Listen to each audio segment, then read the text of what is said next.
I work as a security guard at a community college, and one of the buildings I patrol, and where my desk is stationed, is a repurposed middle school. We recently closed down the second and third floors so they could be remodeled. As I'm typing this, no work has begun, and the only people that have been up there have been maintenance to move things out of the classrooms, and myself when I decide to patrol the empty hallways, which I'm no longer required to do, only as an I'm bored, let's go for a walk kind of thing. Last week, one of the guys with maintenance asked me if I was up to the second floor because he heard some doors opening and closing, as well as some footsteps. I hadn't been upstairs in a few days, and I told him as such. He then said, "Yeah, I knew I was the only one from maintenance up there, but I figured I would ask." About 10 minutes later, I was looking over the cameras and saw a woman in a yellow jacket with long red hair in the second floor vending area pacing back and forth. While not totally out of the ordinary, they weren't supposed to be there, so I went upstairs to ask them where they needed to be and if they needed help. When I got there, no one was there. The only staircase that doesn't have padlocks on it to keep people out was the one that I had taken up, so if she had left, I would have seen her. I made my rounds, checked to make sure all the locks in the staircase doors were still locked, made sure no doors were unlocked or opened, and I found nothing.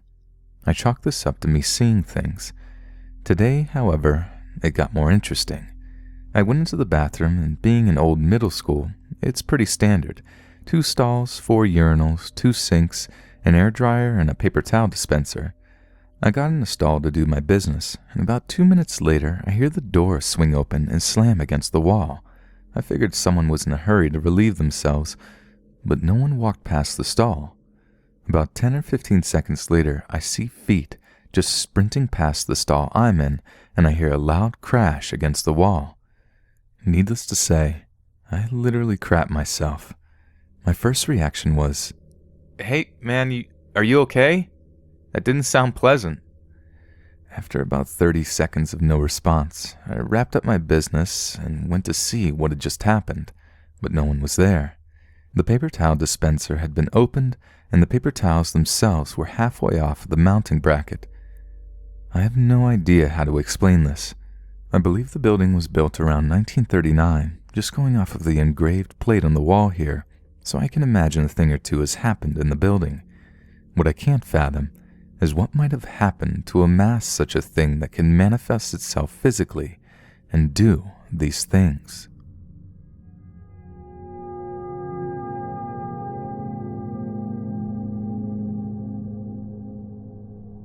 I have a best friend named Wesley. We're so close. We're brothers, and we, weirdly, have always been on the same page with where we are at in life, how we're feeling that week, what we've been thinking, so much that we even have a word to describe our freaky frequencies being synced. We met in sophomore year of high school, where he soon moved down the street from me with his mom in 2011. I also have 2 other very close friends that I see regularly, Nick, whom I've known since 8th grade, and Daniel, whom I met through Wesley. So, names of the primary people have been established. Let's get where it started in the summer of 2013. Wesley called me up to tell me about a dream he had the previous night. His words, "I was with my grandma Emily at the house when we both had the urge to go to the garage. We stepped in, and there is this evil, menacing, smiling fox head with a yellow top hat floating next to a whiteboard gesturing us to have a seat in front of him. We sit down, and he begins to write something, but as soon as we begin to read it, it disappears. He writes the word again, but like last time, disappears. The third time he writes it, we're able to read it, and at the same time, Gorgo. Then I wake up." I told him that sounded pretty intense. He agrees and also tells me another weird thing about the dream. "When's the last time you read something in a dream?" To be honest, I don't think I ever had, let alone retain what I read. I told him that and also said I know the name Gorgo. I've heard it before. So we meet up and researched and found some things on Gorgo, specifically a Greek demon who brings death and pain to people. We both kind of laughed and said that it was pretty trippy and left it at that. Months went by and we found that his grandmother, Emily, had developed a brain tumor and, unfortunately, passed 2 months after that. The first time we hung out after that, he brought up the dream and what we found out about the name Gorgo and the weird coincidence of his grandmother's death. We both thought it was just that, a weird coincidence. This is when he tells me that the dream wasn't the only thing going on. Wes is logical, scientific, and smart. He doesn't spout paranormal things ever. He loves science, reasoning, and logic. So when he told me about more experiences, I was shocked and skeptical, thinking he was just messing with me. He told me about his first run-in with whatever it was. A couple of weeks after moving in, he said he heard a little girl run down his hallway, laughing. He, for whatever reason, didn't think anything of it. Later on that week, while trying to go to sleep, he heard a little girl laugh in his closet next to his bed. This got his attention more, and he turned on the light, opened his closet door to nothing. He slept with the light on after that, and ultimately dismissed it to being tired. He told me he didn't think much of it until a month or so later when he was hanging out with his cousin and his cousin's girlfriend Ashley, all at Wesley's house. His cousin's girlfriend remarked, "Oh, you live in Jenna's old house." Jenna and Ashley used to be best friends. Wesley was about to say that he knew that, but couldn't finish his sentence due to Ashley's interruption. "Have you heard the little girl yet? She laughs a lot." Wesley said no, as to not freak anyone out. He told me, but inside he was nervous because now someone else, who had no idea of knowing what Wes experienced, went through the same thing. He also told me of apparitions in his room of a tall black figure standing over him at night, his mom seeing an electric field static distorted ball thing come out from under Wesley's bedroom door and whiz right past her ear, sounding like static in the hallway. This was all so cool for me as I love reading about this stuff, but nothing ever happened to me until it did.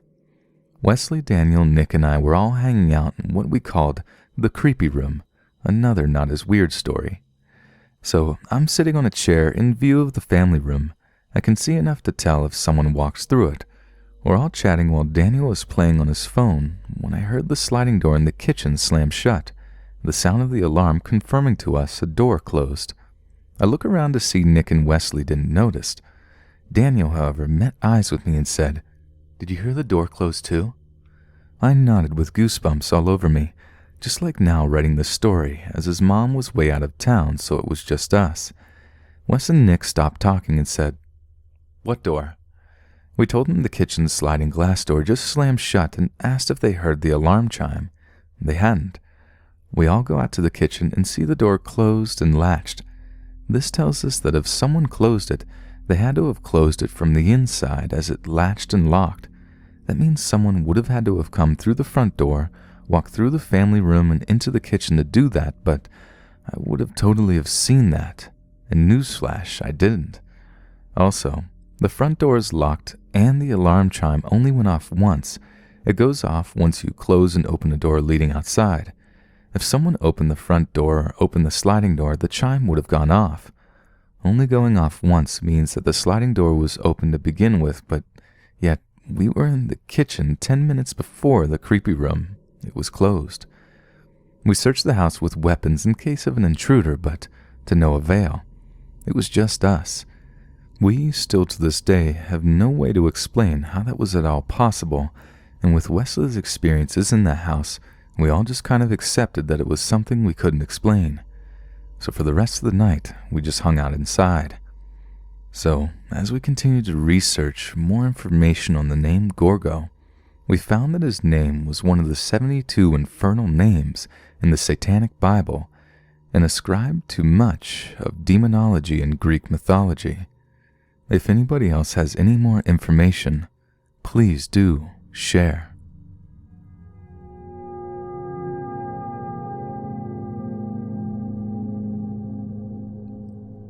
The house I grew up in had been a one-bedroom cabin in the Redwoods when it was originally built.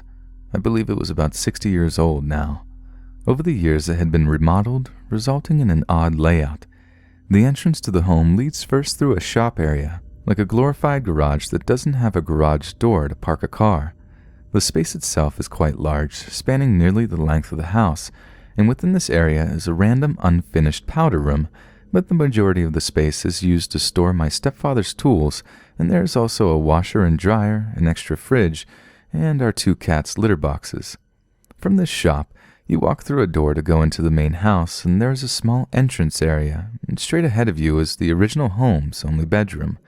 To the left of this bedroom is a small living room, a small bathroom, then a kitchen. To the right of the small bedroom is all of the remodeled portions, another random living room area. Then they built below the original house, another 2 bedrooms and a bathroom. The bedroom has always been the first bedroom downstairs, which is below the entrance area in the original small bedroom. I'd get home from school before my parents would come home from work, and I'd often hear what sounded like footsteps or doors slamming upstairs while doing my homework. I try to ignore it, reminding myself that the home wasn't that old and that there hadn't been any murders or anything that we knew of. Sometimes I'd be upstairs watching TV in the living room to the left of the small bedroom and would see a shadow go by out of the corner of my eye, like someone entering the bedroom. Even my friends sometimes heard these noises when they were over and would ask me about it. I'd have to shrug it off, or I'd have to live in fear. One night a relative stayed over and my parents offered them to stay in my room. Being that it was bigger and had the larger, newer bed, I had to stay in the smaller bedroom upstairs. And side note, our 2 cats were outdoor cats and didn't like to come inside. They always slept in the shop at night since we lived in the woods and the potential for them to get eaten by the local predators was heightened. So I'm laying in the foreign bed, drifting off to sleep, when I hear the doorknob to the shop wriggling, as if someone was trying to open it. My eyes could have popped out of my head, they shot open so fast. At first I just lay there, listening to the horrific jiggling sound of failed attempts to open that door, not knowing what to do about it. It was relentless, and after what seemed like forever, probably close to 5 minutes of enduring the sound, I mustered up the courage to confront it. I thought it could be the cats pawing at the door to get inside, for literally the first time ever, for whatever reason. I threw off my covers in dramatic fashion and slowly opened the door to the entrance. Through the darkness, I see the shop door, the old bronze knob bouncing about. I slowly slink up to it, and as I reach my hand out to twist the knob, it opened. It swung open toward me only about an inch, then landed back onto its frame, but didn't shut. Scared out of my teenage wits, I flung the door open, hoping to see one of our cats looking up at me guilty. And there was nothing. I'd had enough investigating, slammed the shop door, and bolted back to the small room. I locked the small bedroom door and hid under the covers. At some point, I fell back asleep. I've never been able to explain the oddities of that house, but once I moved out, I never stayed the night again.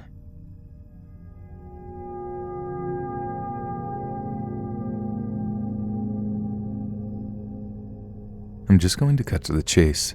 My mother was arrested for drug possession one summer evening this year.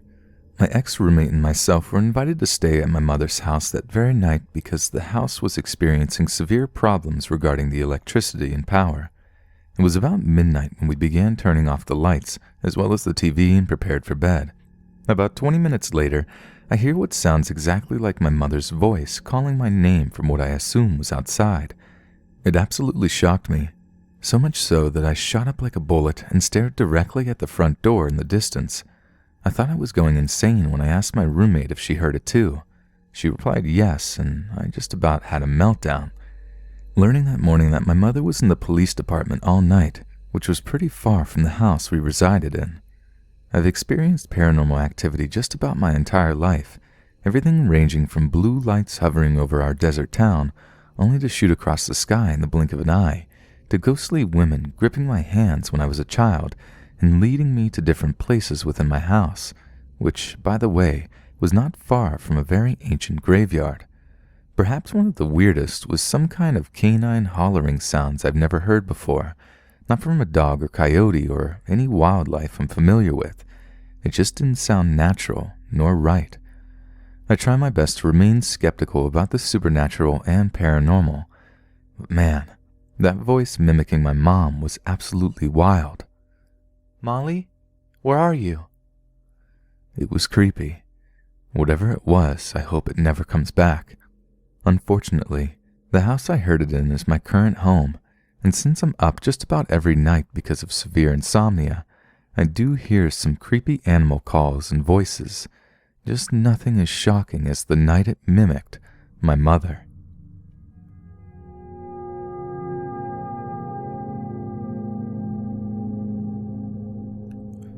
So this morning I found our friendly neighborhood cat that made our home its base dead under my car. It looked like it had been hit by a car and came to rest for the last time under mine. We love this cat, and it was very fond of us as well. Judging by its stiffness, we were guessing it must have passed away sometime last night. Last night at around 9ish, my scarcely used Xbox One turned on by itself. It's close to the floor and has a pretty sensitive sensor to start, but not sensitive enough to turn on by itself before. My girlfriend and my dogs were all in bed when this happened, and I just brushed it off because, well, whatever. I was thinking of turning it on to play Cuphead anyway, so I just used the opportunity to start playing. After finding out how long it takes a cat to get rigor mortis, it could have easily been around the same time it passed away. So now I asked myself if maybe it stopped by to say goodbye to us. I'm not looking for answers from you guys or gals. I know it could have possibly been something or just a total coincidence. I'm fine not knowing. I believe it was a possibility, but I just thought I'd share.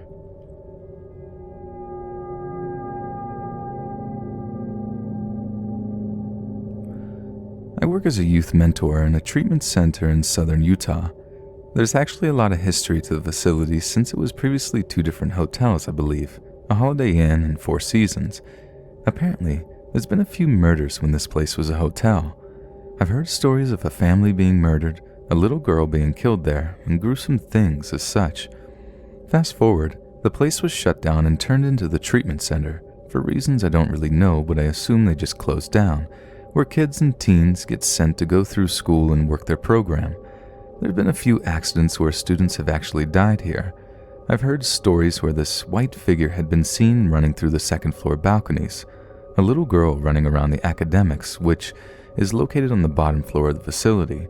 A black figure was also seen by my supervisor sitting on the couch next to where students get phone calls at.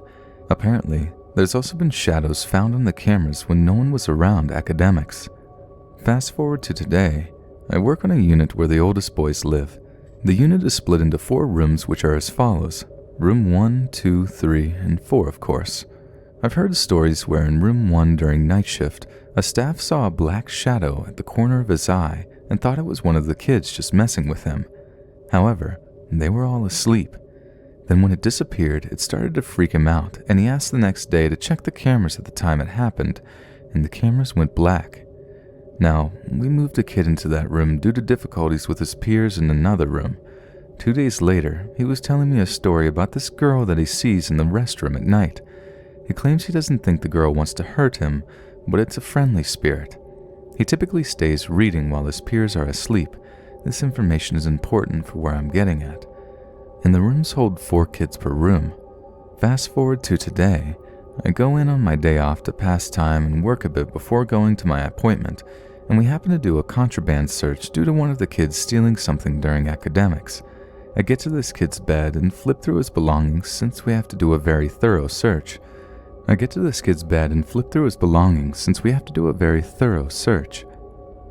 bin under his bed and flip through his notebooks and stumble upon a drawing. It appears to be a drawing of one of his peers laying in bed, terrified, with some sort of lizard-esque demonic being floating over top of his chest. I'm assuming this is either a picture of his peers across from him reading or a self-drawing of himself reading. I wasn't quite sure. Now, my group leader and I stumbled upon this, and it was the creepiest thing I've seen in a while.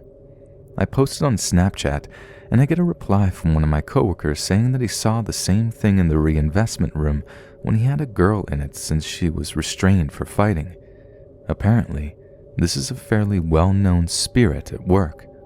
I've had 3 experiences in the 8 going on 9 months of working here, albeit nothing regarding seeing something like this.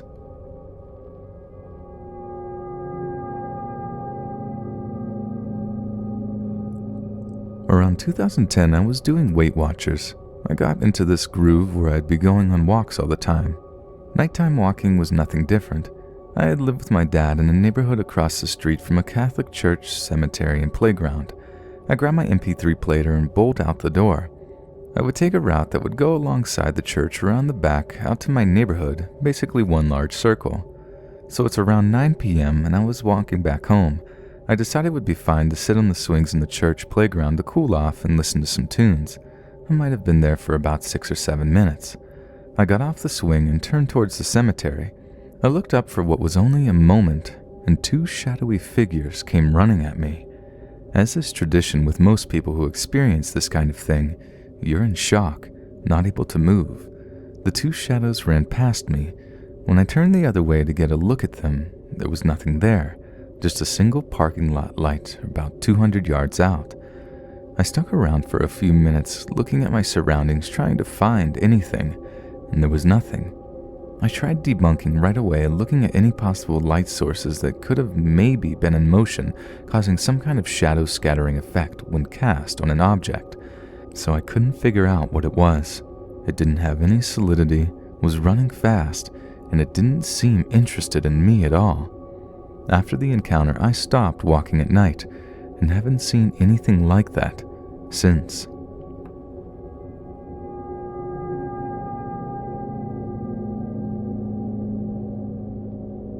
Natural disasters, criminal activities, and pandemics are among several events which can cause a panic within a populace.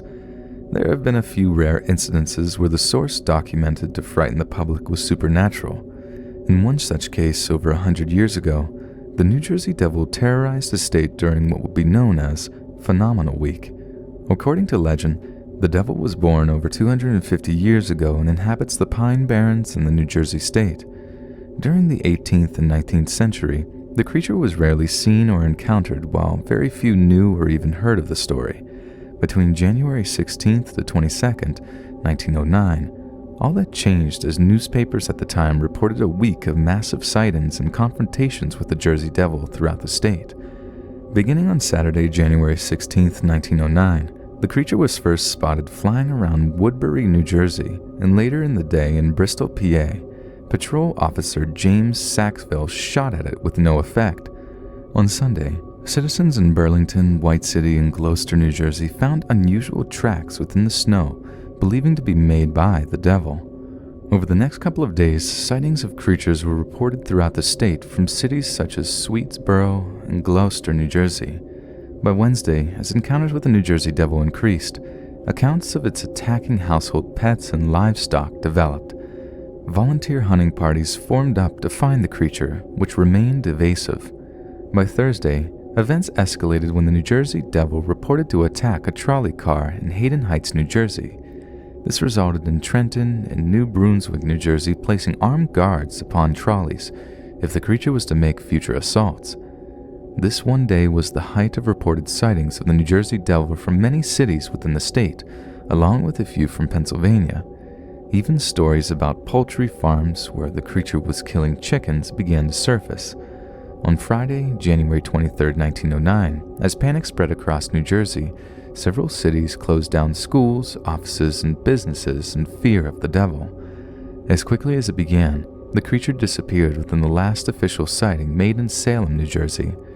During this period, the Philadelphia Zoo even posted a reward to anyone who could capture it, which was never claimed. Over 100 years have passed since that week, giving the New Jersey Devil its infamy today. This is one of the few documented cases within modern times where something paranormal sparked mass panic. Many heavily debate to what was actually seen. Theories offered range from a misidentified local animal, such as a snow crane or moose bat, to the supernatural, as it was an actual demon. Yet despite all that has occurred in the past, the sightings of the New Jersey Devil still continue on.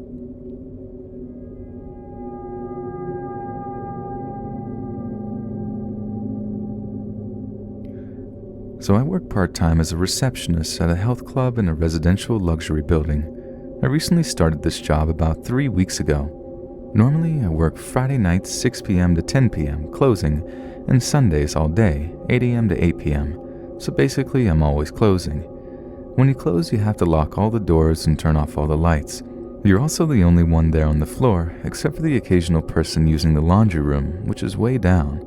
On this floor, there is a gym, dance room, golf simulator room, pool, lounge, conference room, and kids' playroom. For this story, all that matters is the kids' playroom, pool area, and women's restroom. For the longest time, I've been experiencing the toys in the kids' playroom going off on their own, and it's always the same few toys. There's a monkey toy that makes a frog noise, ironic, a purple dinosaur toy, a toy that sings the alphabet, another one that plays music, and then another one that says goodbye as you leave the room.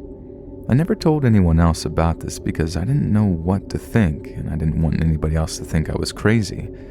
However, yesterday, I told the cleaning guy, and he told me the same thing happened to him all the time. I told more people today, and they have all experienced the toys going off on their own, even my manager. Mind you, there is no sensor or any logical explanation for the toys to be going off on their own. Well, last night, after talking about this with the cleaning guy, he went to the kids' playroom to lock up. When he came out, I asked him if the toys went off, and he told me they did. Once they go off, they stay on for about half an hour. Once everyone left, I started locking up. I went to use the restroom, and when I went in, I saw I was all alone in there. I get in the stall, and all of a sudden, I hear the door open twice, and it sounded as if someone had come in. When I get out of the stall, I look around, almost expecting to see someone, but knowing I wouldn't because everyone had already left. Of course, I didn't see anyone, and I proceeded to wash my hands. As I'm doing that, I hear the shower turn on. There are two showers, a small one and a big one. The shower that was turned on was the smaller one, which is the one that I can't see clearly from the sink.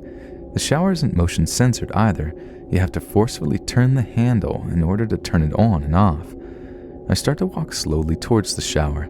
The door is open, so I knew for sure no one would be there showering with the door open. I look at the shower through the mirror. It's in front of a mirror, and I see the water running. It wasn't just dripping or anything, it was actually running, but lightly, if that makes sense.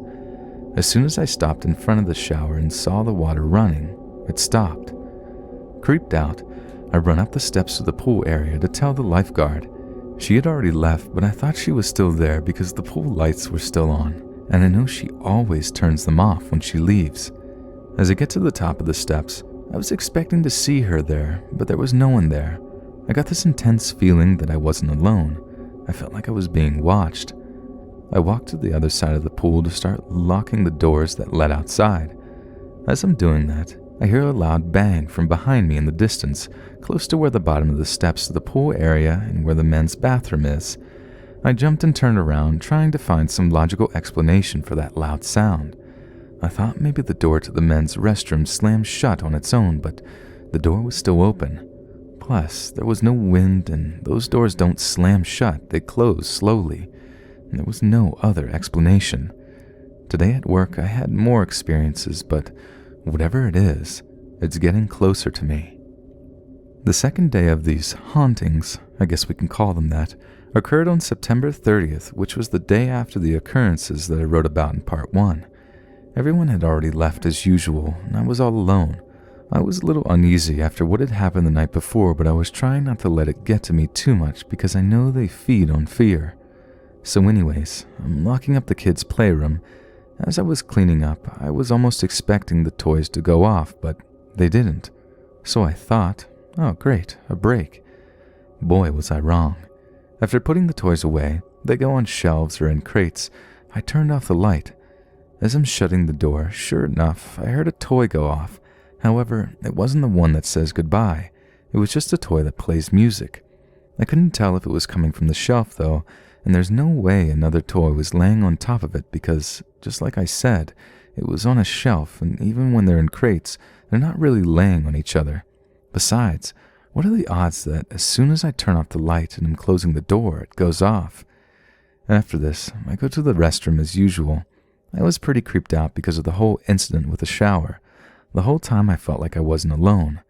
I get to the sink and wash my hands. I then proceed to dry my hands. The paper towel dispenser has a motion sensor. When you wave your hand in front of it, a red light comes on and one paper towel comes out.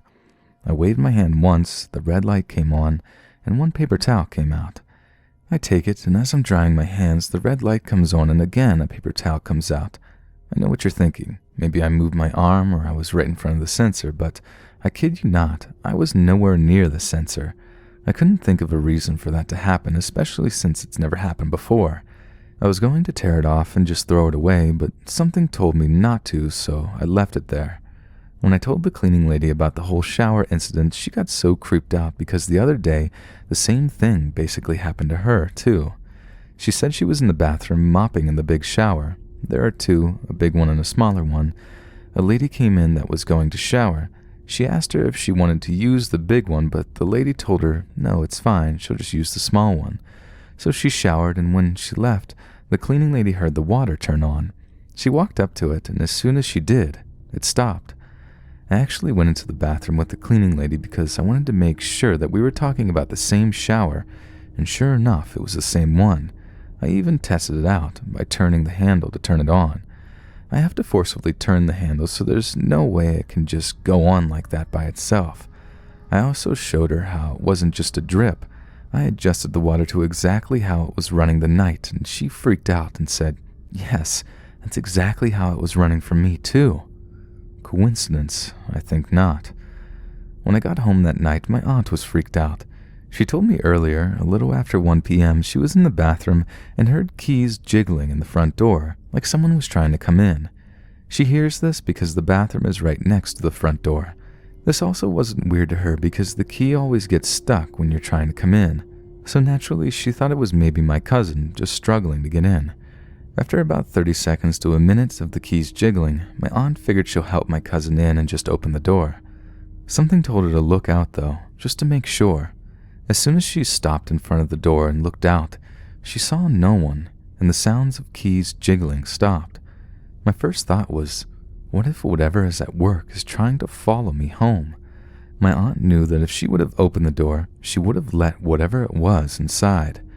At first I thought that maybe someone was just messing around and ran away, but no. She told me she would have seen and heard someone running because it stopped as soon as she looked out and she saw nothing. That was all that happened that day. The following day, October 1st, the cleaning lady, it's a guy during the week and a lady during the weekends, told me that earlier that morning at around 11 she was in the kids' playroom by herself. She was cleaning a table and from the other side of the room she heard a toy say, adios, goodbye, twice. Yes, we also have toys in Spanish. Naturally, she was creeped out because it came from all the way on the other side of the room. I told my manager everything that happened to me so far and she already knew about the whole toy thing. Before I could even finish, she said, yeah, the toys go off and there are ones that say goodbye when you're about to leave. I suggested that maybe something bad has happened there.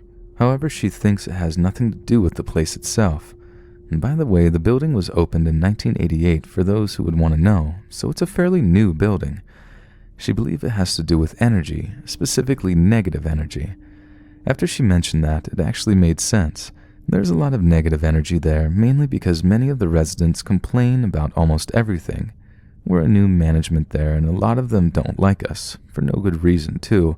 It's just because they're used to the old management, and they don't like how we have more rules, I guess. So maybe some of them are wishing harm on us, or even doing things to make this happen. My manager said when she comes in, she can just feel it, the negative energy, and I said I could too. It's known that a lot of negative energy attracts the paranormal, and it's usually not good. She even said with certain people she picks up their vibe and she can tell it's just not good, that her energy level goes from high to low. Upon her mentioning that, I realized that I feel it too. When it comes to certain residents, usually the ones that complain a lot, you can pick up on their vibe and energy and it's just not good. My manager also mentioned that she gets a weird creeped out feeling with the nannies who come in with their children of the residents. They also do seem to have a weird vibe, but who knows. Also, the cleaning lady thinks some of the residents probably do witchcraft or dark magic and things like that. She was thinking about maybe buying a cleansing kit and using sage, but I told my aunt about that and she said not to do that and that it'll make things worse because we'll wake it up. So far, that's all that has happened. And if anybody has any questions, I'm more than happy to field them.